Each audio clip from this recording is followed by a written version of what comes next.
আসসালামু আলাইকুম। সবাইকে স্বাগত জানাচ্ছি আমার দেশ মর্নিং নিউজে। সঙ্গে আছি আমি মাহবুবুর রহমান ইমন। শুরুতেই সংবাদ শিরোনাম। পাল্টাপাল্টি হুমকি ধমকির মধ্যেই হঠাৎ প্রজেক্ট ফ্রিডম স্থগিতের ঘোষণা ট্রাম্পের। বেইজিংয়ে পৌঁছেছেন ইরানের পররাষ্ট্রমন্ত্রী। হরমুজে ইরানের অনুমোদিত পথ ছাড়া জাহাজ চললে কঠোর জবাব দেবে ইরান, হুঁশিয়ারি আইআরজিসির। আমিরাতকে নয়, যুক্তরাষ্ট্রকে লক্ষ্য করেই হামলা চালানো হয়েছে বলছে তেহরান। হরমুজ প্রণালীতে কার্গো জাহাজে অজ্ঞাত বস্তুর আঘাত। লিমন বৃষ্টিকে মরণোত্তর ডক্টরেট ডিগ্রি দিচ্ছে ইউনিভার্সিটি অব সাউথ ফ্লোরিডা। মাঝরাতে ফটকের তালা ভেঙে তিতুমির কলেজের ছাত্রীদের বিক্ষোভ।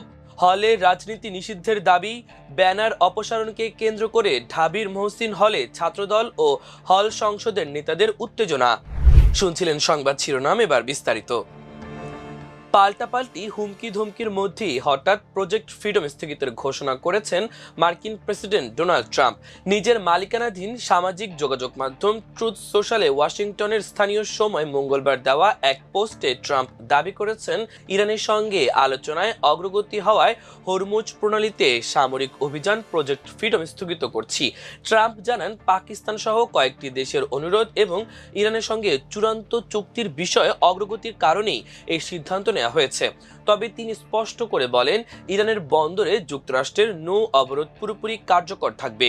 চুক্তি চূড়ান্ত করা ও স্বাক্ষর করা সম্ভব কিনা তা দেখার জন্য প্রজেক্ট ফ্রিডম স্থগিত করা হয়েছে বলে উল্লেখ করেন ট্রাম্প। এদিকে ইরানের পররাষ্ট্রমন্ত্রী আব্বাস আরাগচি একটি কূটনৈতিক প্রতিনিধি দল নিয়ে চীনের রাজধানী বেইজিংয়ে পৌঁছেছেন। সফরে আরাগচির চীনের পররাষ্ট্রমন্ত্রী ওয়াং ইর সঙ্গে বৈঠক করবেন। তারা দ্বিপক্ষীয় সম্পর্ক ছাড়াও আঞ্চলিক ও আন্তর্জাতিক পরিস্থিতি নিয়ে আলোচনা ও মতবিনিময় করবেন। গত সপ্তাহে ইরানের এই শীর্ষ কূটনীতিক পাকিস্তান, ওমান ও রাশিয়া সফর করেন। হরমুজ প্রণালী দিয়ে জাহাজ চলাচলের বিষয়ে কড়া হুঁশিয়ারি দিয়েছেন ইরানের বিপ্লবী গার্ড বাহিনী আইআরজিসি।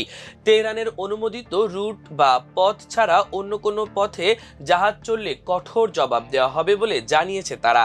আইআরজিসির নৌবাহিনীর এক বিবৃতির বরাত দিয়ে ইরানের বার্তা সংস্থা ফার্স্ট নিউজ জানিয়েছে, আমরা সেই সব জাহাজকে সতর্ক করছি যারা এই প্রণালী অতিক্রম করতে চায়। তাদের যাতায়াতের একমাত্র নিরাপদ পথ হচ্ছে ইরানের পূর্ব ঘোষিত করিডর।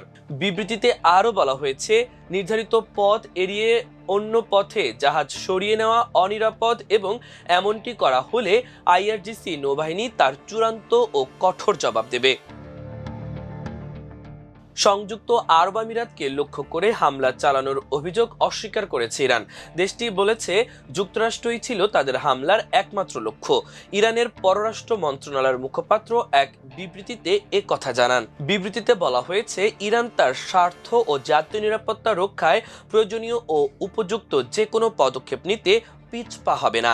সংযুক্ত আরব আমিরাত সোমবার জানায়, তারা ইরান থেকে ছোড়া 15টি ক্ষেপণাস্ত্র ও 4টি ড্রোন ভূপাতিত করেছে। এই হামলাকে বিশ্বাসঘাতকতামূলক আখ্যা দিয়ে দেশটি পাল্টা জবাব দেওয়ার অধিকার রক্ষার ঘোষণা দিয়েছে। এদিকে হরমুজ প্রণালীতে একটি কার্গো জাহাজে এক অজ্ঞাত বস্তু আঘাত করেছে বলে জানিয়েছে যুক্তরাজ্যের সামুদ্রিক বাণিজ্যিক বিষয়ক সংস্থা ইউকেএমটিও। সংস্থাটি জানায়, যুক্তরাজ্যের স্থানীয় সময় মঙ্গলবার সন্ধ্যা 7টা 30 তাদের কাছে এ ঘটনার তথ্য পৌঁছায়। ইউকেএমটিও আরও জানায়, একটি যাচাইকৃত সূত্র থেকে পাওয়া তথ্য মতে এ ঘটনা পরিবেশের ওপর কী ধরনের প্রভাব ফেলেছে তা তাৎক্ষণিকভাবে নিশ্চিত হওয়া যায়নি। হরমুজ প্রণালীতে আটকে পড়া জাহাজগুলোতে সন্দেহজনক কোনো কার্যকলাপ দেখা গেলে তাৎক্ষণিকভাবে জানাতে পরামর্শ দিয়েছে ইউকেএমটিও। নৃশংস হত্যাকাণ্ডের শিকার পিএইচডির শিক্ষার্থী জামিল আহমেদ লিমন ও নাহিদা সুলতানা বৃষ্টিকে মরণোত্তর ডক্টরেট ডিগ্রি প্রদানের সিদ্ধান্ত নিয়েছে ইউনিভার্সিটি অব সাউথ ফ্লোরিডা। আগামী 9 মে বিশ্ববিদ্যালয়ের বসন্তকালীন সমাবর্তনে এই ডিগ্রি প্রদান করা হবে। মঙ্গলবার ইউনিভার্সিটি অব সাউথ ফ্লোরিডা কর্তৃপক্ষ আনুষ্ঠানিকভাবে মিয়ামির বাংলাদেশ কনসুলেটকে চিঠি দিয়ে এ তথ্য জানিয়েছে। কনসুলেটের একজন প্রতিনিধিকে উপস্থিত থেকে নিহত 2 পরিবারের পক্ষে সম্মাননা গ্রহণ করার জন্য অনুরোধ করেছে বিশ্ববিদ্যালয় কর্তৃপক্ষ। মিয়ামি কনসুলেটের একজন প্রতিনিধি সমাবর্তনে উপস্থিত থেকে জামিল ও বৃষ্টির পরিবারের পক্ষে সম্মাননা গ্রহণ করবেন। রাজধানীর সরকারি তিতুমির কলেজের ৩ ছাত্রীর বহিষ্কারকে কেন্দ্র করে উত্তাল হয়ে উঠেছে ক্যাম্পাস। ছাত্র রাজনীতি নিষিদ্ধের দাবিকে ঘিরে তৈরি হওয়া এই উত্তেজনা বিক্ষোভে রূপ নেয় যখন নারী শিক্ষার্থীরা হল থেকে বেরিয়ে এসে প্রতিবাদে নামেন। মঙ্গলবার রাত 10টার পর কলেজের সুফিয়া কামাল ছাত্রীনিবাসের মূল ফটকের তালা ভেঙে অবস্থান নেন বিক্ষুব্ধ ছাত্রীরা। মধ্যরাত পর্যন্ত চলা এই বিক্ষোভে তারা বিভিন্ন স্লোগান দেন। এ সময় হল কারো বাপের না, ছাত্র রাজনীতি চলবে না এবং প্রশাসনের কালো হাত ভেঙে দাও, গুড়িয়ে দাও এ ধরনের স্লোগানে মুখর হয়ে ওঠে এলাকা।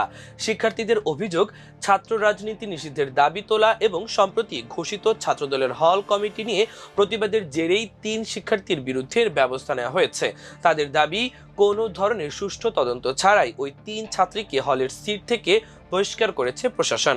জানা যায়, গত ৩রা মে সুফিয়া কামাল হলে ছাত্রদলের ১১ সদস্য বিশিষ্ট একটি কমিটি ঘোষণা করা হলে সাধারণ শিক্ষার্থীদের মধ্যে ব্যাপক ক্ষোভের সৃষ্টি হয়। পরে শিক্ষার্থীদের প্রতিবাদের মুখে কমিটি প্রত্যাহার করা হয়। এ ঘটনার পর কলেজ প্রশাসন ৩ সদস্যের একটি তদন্ত কমিটি গঠন করে। তবে বহিষ্কৃত শিক্ষার্থীদের অভিযোগ, তদন্ত প্রক্রিয়া ছিল প্রশ্নবিদ্ধ। তাদের ভাষ্য, হলের সিট বাতিলের নোটিশে যে অভিযোগ আনা হয়েছে তা সম্পূর্ণ মিথ্যা ও ভিত্তিহীন। নোটিশে তদন্ত কমিটির পর্যবেক্ষণের কথা উল্লেখ থাকলেও বাস্তবে তদন্ত কমিটি তাদের সঙ্গে কোনো কথা বলেনি। তারা আরো বলেন, নির্ধারিত দিনে তদন্ত কমিটির সদস্যরা সাধারণ শিক্ষার্থীদের সঙ্গে কথা বলার কথা থাকলেও কেউ উপস্থিত হননি। ফলে তাদের বক্তব্য না নিয়েই অভিযোগ প্রমাণিত হয়েছে বলে সিদ্ধান্ত দেওয়া হয়েছে। এদিকে সাধারণ শিক্ষার্থীদের বড় একটি অংশ ছাত্রী হলে কোনো ধরনের ছাত্র রাজনীতি না রাখার পক্ষে অবস্থান নিয়েছেন। তাদের দাবি, হলকে রাজনৈতিক প্রভাবমুক্ত রাখতে না পারলে স্বাভাবিক শিক্ষার পরিবেশ বজায় রাখা সম্ভব নয়।